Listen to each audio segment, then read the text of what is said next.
This is Mac OS Ken. A possible date for the iPhone 16 event. Meta reportedly kills a high-end headset plan. And signs of life from the Lasso verse.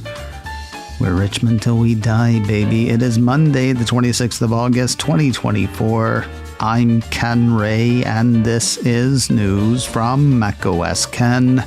Brought to you by yours truly and sponsored by 1Password Extended Access Management, your solution for MDM and identity and access management. Learn more at 1password.com/product/XAM. This show is also supported by people like you, patrons through Patreon. Find out more and add your support at patreon.com/MacOSCan.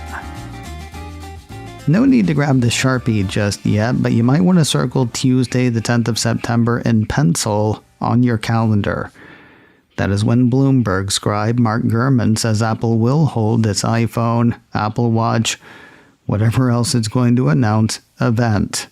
That'll be followed by those devices hitting stores and people's porches on Friday, the 20th of September, according to the report. Starting with iPhone, a report from the Elec indicates an emphasis on the iPhone 16 Pro Max. At least that seems to be what Apple's ordering from suppliers. iMore highlights that report, which has Apple planning the same sorts of models it's had for the past couple of years: iPhone 16, iPhone 16 Plus, iPhone 16 Pro, and iPhone 16 Pro Max. According to the report on the report, 27% of Apple's build will be for iPhone 16, 30% will be for iPhone 16 Pro, and 37% will be for iPhone 16 Pro Max. And what of iPhone 16 Plus? It's expected to command a percentage so small, iMore didn't even bother mentioning it. That said, a piece from Apple Insider on the same number says Apple's entry-level jumbo phone will make up just 6% of planned manufacturing. The Elec expects manufacturers to crank out 90.1 million iPhone 16 somethings by the end of this year, according to iMore. Turning to Apple's wearables, and back to Bloomberg, Mr. Gurman lists a few expectations for that segment. According to his report, the Apple Watch Series 10 models will be thinner but include larger screens, and Apple is revamping its AirPods lineup with new low-end and mid-tier versions. For the first time, the company will offer noise cancellation on its mid-level AirPods, and the entry-level model is getting updated for the first time since 2019. Bloomberg's Own had one more bit of hardware news, though this one is not expected at the anticipated 10th of September event. Not only is Apple transitioning the Mac line over to M4 processors, according to Gurman, they're apparently already showing up in developer logs. Quoting his report again, Apple has ramped up testing of 4 new Mac models to ensure compatibility with third-party applications, according to developer test logs seen by Bloomberg News.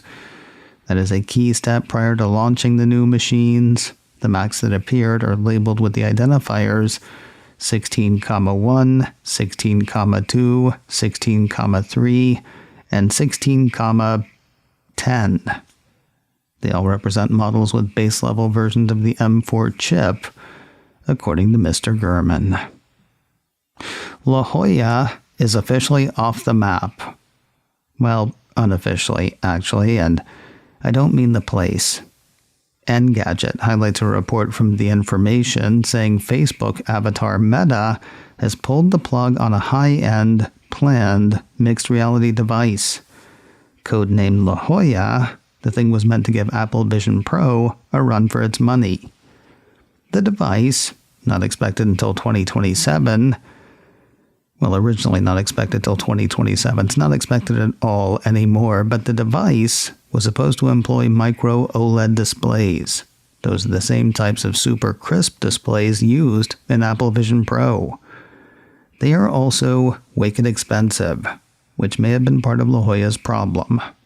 According to Engadget, reporting indicates that a major sticking point was cost, The team wanted to get the device under $1,000, but those micro OLED panels don't come cheap. The Vision Pro, after all, is $3,500.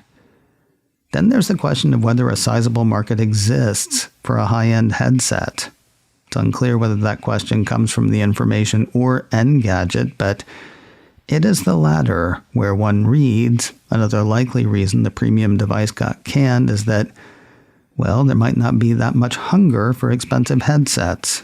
The Vision Pro sales have been sluggish, and Meta's own pre-existing high-end headset, the Quest Pro, was widely ridiculed for coming in with a $1,500 price tag.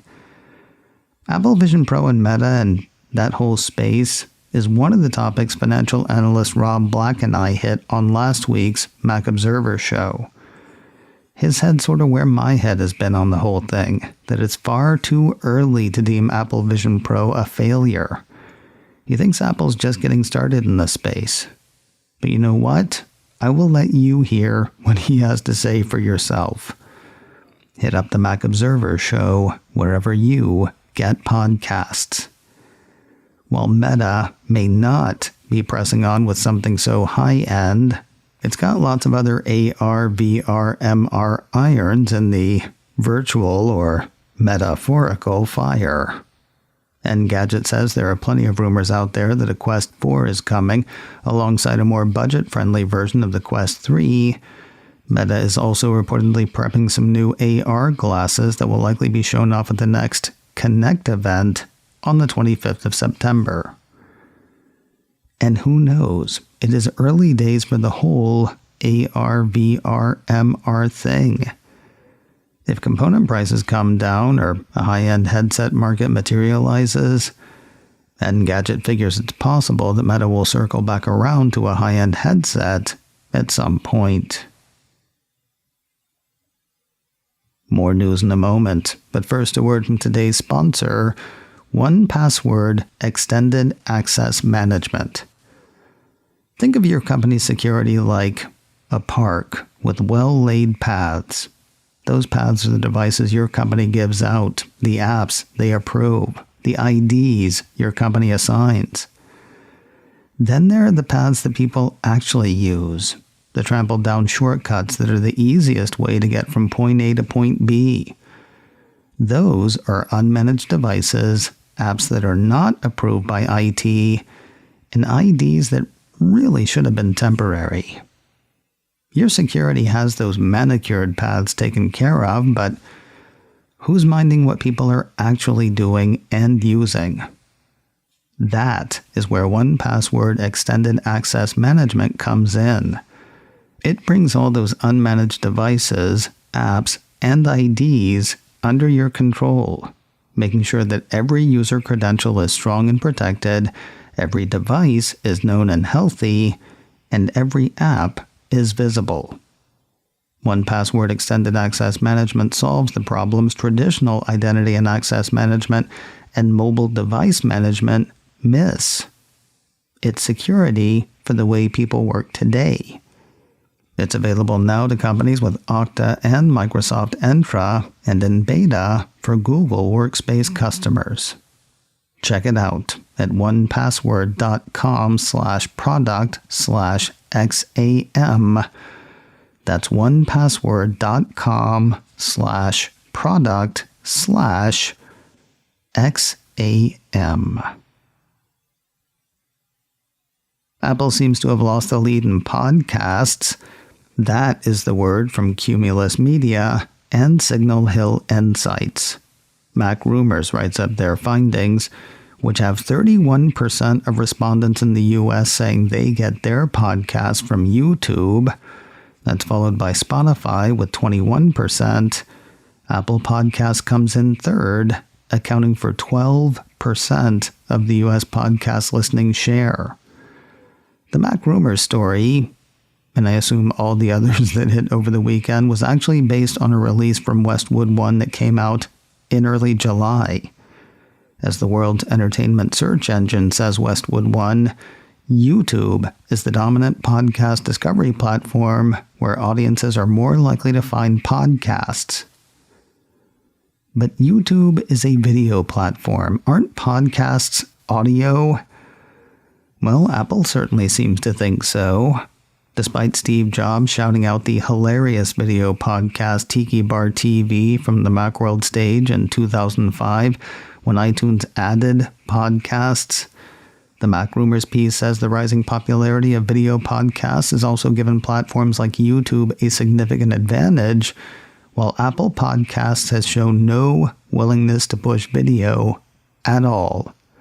Indeed, it's unclear whether the company is working on any major updates or features to compete more effectively with the more visual take on the medium offered by YouTube and Spotify. To be fair to the Cupertino company, video podcasts are mostly for noobs. According to Westwood One, podcast newcomers are more likely to prefer actively watching podcast videos. Those who began listening to podcasts 4 years ago or more favor the audio-only experience. And finally today, there seems to be movement in the Lasso verse. Deadline says Warner Brothers Television, the studio that produced Ted Lasso for Apple TV+, has picked up the options on the 3 original cast members who had been contracted through the UK acting union Equity. That is according to secret people said to know something about something. Jeremy Swift, a.k.a. Leslie Higgins, Hannah Waddingham, a.k.a. Rebecca Welton, and Brett Goldstein, a.k.a. Roy Kent, are the 3 said to have been secured. Now the piece says the studio is expected to start reaching out to Ted Lasso cast members with SAG-AFTRA contracts whose options had expired. While the outreach to the cast is underway, the piece says early preparations are also being made to open a writer's room. If all elements come together, Deadline secret peeps say production on a 4th season of Ted Lasso is eyeing an early 2025 start. Okay, Deadline sees what's happening as indicative of a 4th season of Ted Lasso. I gotta say though, a spinoff also seems like a possibility. The only character not still tied to AFC Richmond is Ted Lasso himself. He's gone back to Kansas. Whether Jason Sudeikis brings Ted back, a good bit of the team seems to be warming up. Nothing official, of course. Representatives for Apple TV Plus and Warner Brothers Television declined to comment for the Deadline report. macOS Ken, brought to you by me and sponsored by 1Password Extended Access Management. Learn more at onepassword.com/product/XAM. This show is also supported by people like you, patrons through Patreon. Find out more and add your support at patreon.com/MacOSCat. Advertising handled by Backbeat Media. Online at backbeatmedia.com. You can reach me a couple of ways. Info at macosken.com or call 716-780-4080. Until next time, that is news from macOS Ken. I'm Ken Ray.